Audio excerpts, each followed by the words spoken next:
Grab your carving knives, wargamers. It's time for another boxless unboxing on the joy of wargaming. This one is going to be a little different because I already know what's inside this. I was hanging out on one of my favorite miniature wargaming internet sites and I saw an ad for Mammoth Miniatures Super Tiny Skirmish. A complete skirmish game and a bag about the size of a soft drink can. This isn't a soft drink, it's a tonic water for that fresh quinine hit. It is good for keeping what might ail you at bay, regardless of what they say on the news. And let's go ahead and unbag Super Tiny Skirmish. Comes with 2 dice, 2 paper miniatures, which, I mean, let's be honest, I'm not a paper miniature kind of guy. We'll be using the real deal when we break this out. But what do we got here? So you glue these together, you cut them out. What do you think of that art? Cut a long outline and fold in half. And we've got a Death Knight, and we've got the Eternal Champion. I don't know. He looks a little orcish to me. 2 dice, because you can never have enough dice, and a simple set of rules. Now, bear in mind, these production values are fantastic, and I say that without a shred of irony. I like this kind of gaming. I like when people are creative. Look at this. There's your rules right there. Hey, it says it's super tiny. I spent 10 bucks. I got it in a week from halfway across the world. This is the kind of do-it-yourself gaming, well, do it for all of us gaming that that built this hobby. You can keep your glossy and super slick rule books. I've got a few of my own, but you know, this is where it's at. Now, as you saw, I just unbox this. I'm going to take a couple minutes, read through these, and then we will be back.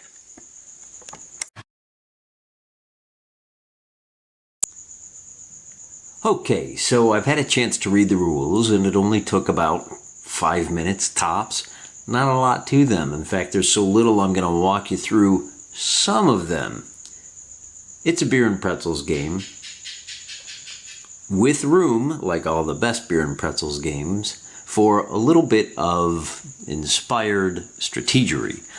We've got 2 figures here. It took me a couple of minutes to round up some stats for them.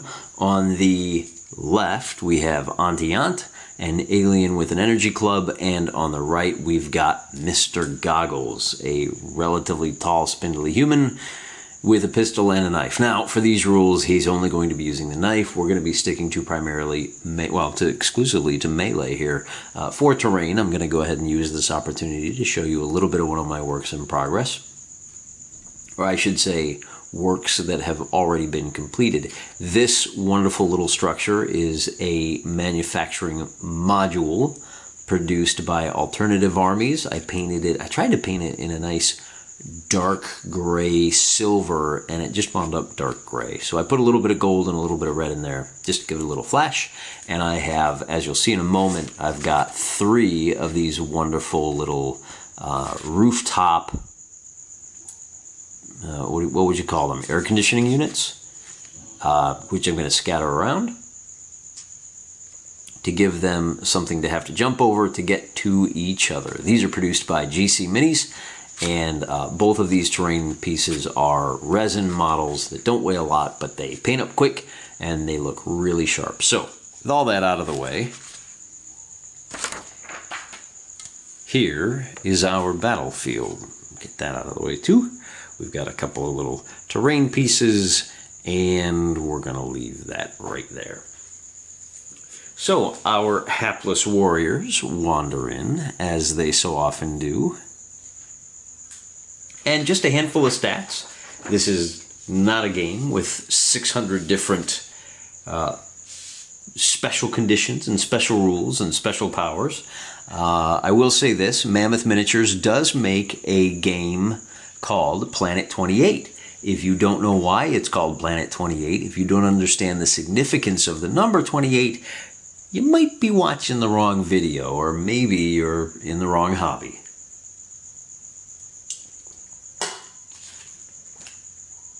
Regardless, every game lasts 8 turns. And by the way, I'm not going to show you all the rules. I want you to buy this. I want you to support your independent wargame company, particularly those who are unlikely to say you won't be missed. As I said, every game lasts 8 turns. Each player rolls a d6. Highest roller goes first. So we got a 1 and a 1, which means we're going to roll off again. I got a 6 and a 2. So Mr. Goggles gets to go first. He's got a move score. There's only 3. Well, no, that's not true. There are a couple of extra stats. But for our purposes of seeing how these skirmish rules work, there's fight, there's survive, and there's move. He has a move of 3, and so he's going to move a total of 3 inches. Now, gotta warn you, Mammoth Miniatures uses movements of millimeters. I don't believe in centimeters. I believe in human measurements, so I'm going to use inches. Even with my 15mm figures, he can move 3 inches, so there you go. 3 inches is up. Each character gets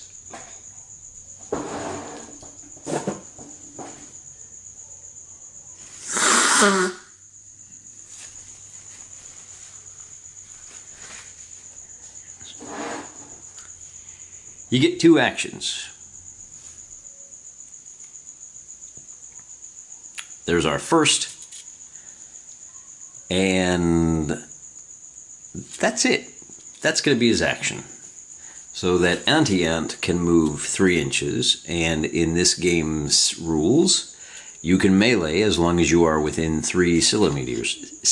So they are within 3. He has only used 1 action to move. Anti-Ant is going to use a 2nd action to fight. It's very simple. He has a fight score of 4, so he's going to make a roll 2d6, and if he gets less than 4, which he does not, then he misses. If the defender makes his, which he does not, fight skill of 4, fight skill of 5. Then, let us see. If both fighters succeed, then it does not say what happens if the defender it does not say what happens if both fighters fail. I think it's pretty obvious that the attacker has failed, the defender has failed, nothing happens. That's the end of turn 1. So on turn 2 we re-roll for initiative, and because my focus is not the best, this time Anti-Ant gets to go first, and he is going to go ahead and fight. So Anti-Ant rolls his, he got a 4 this time, so we have a success for the fighter, for the attacker. Defender rolls and gets a 5. If they both succeed, they both move backwards 3 inches. So 3 and 3, and that is the end of his turn. I don't know what to do about the terrain. I would say he has to move back at an angle to the terrain. Alternatively, there are rules for how to get over terrain. You got to buy the rule set to figure out what those are. I'm not going to show you. Which brings us back to Mr. Goggles, who has the opportunity to use his 2 action points to move to within 3 inches of Anti-Ant. And that's the end of turn 2. Moving on to turn 3, we roll for initiative. And Mr. Ant-Man gets to go first. He uses his first to close, and then rolls to make his attack. He succeeds, and let's see what happens if Mr. Goggles fails. In this case, he has hit. So he does damage. Now he is fighting with an energy club. His club does 2 points of damage, and old Mr. Goggles only has 4 hit points. So he is down to 2 now. but it's his turn, and he gets to make 2 attacks. On his first attack, he misses, and he misses. So second attack is a hit and a miss. Now, because he hit, he's fighting with a knife. The rules don't list anything for knives. They list clubs, which do d6 minus 2. So we're going to call it that. Now, you're probably wondering, so that's only 1 point of damage. Now, the damage, I have given Antiant a survive skill of 5, which means he is now down to, or 6 rather, down to 5. He's got ant-like carapace armor, so that's why he's much tougher. And that's pretty much how the game plays out. Now, I know what you're thinking. Oh, that seems really simple. Why is this even worth $10? Well, a couple things. I didn't show you how character creation works. These guys right now are fairly weak. They're first level fighters. Whoever survives will gain experience points and will improve for the next battle. Second of all, the game is not, the game includes 2 pre-printed miniatures for you, but it's not actually designed for one-on-one skirmishes. One-on-one skirmishes are fairly boring. It's designed for smaller scale skirmishes. With the creation rules, you can create all kinds of different guys, and as they progress, you can get things like armor and better weapons. Yeah, he's modeled with a pistol, but he hasn't earned the right to use a pistol yet. So, as you can see, it's a fully realized game. Yeah, it's a little beer and pretzels, but hey, great customer service, great company, fun little gimmick, and, you know, even if you pack a couple of miniatures in there, you can fold this game up, slip it into the bag, slip it into your pocket, and carry it around with you at the convention. And then if you have a 10 or 15 minutes of downtime, maybe you made the mistake of going to one of those conventions with 20 to 30 to 40,000 people. Can you imagine? Can you imagine? Where's the fun in that? You're going to spend a heck of a lot of time standing around. So you throw this in your pocket, you break it out, the miniatures can fit in there. You make copies of the miniatures, you could easily fit a dozen of those in there, maybe stick a rubber band around it, and you could easily run a whole campaign while waiting to get in to that Indianapolis Con's doors. Fun little game. I give it a mild recommend if you're into quirky little games like this, and solid recommend if you're into supporting your local miniature wargaming enthusiast. Give Mammoth Miniatures. You can only buy it from them on their website, which I'll put a link in the description below. Thanks for gaming along with me in this complete package, the unboxable unboxing review let's play.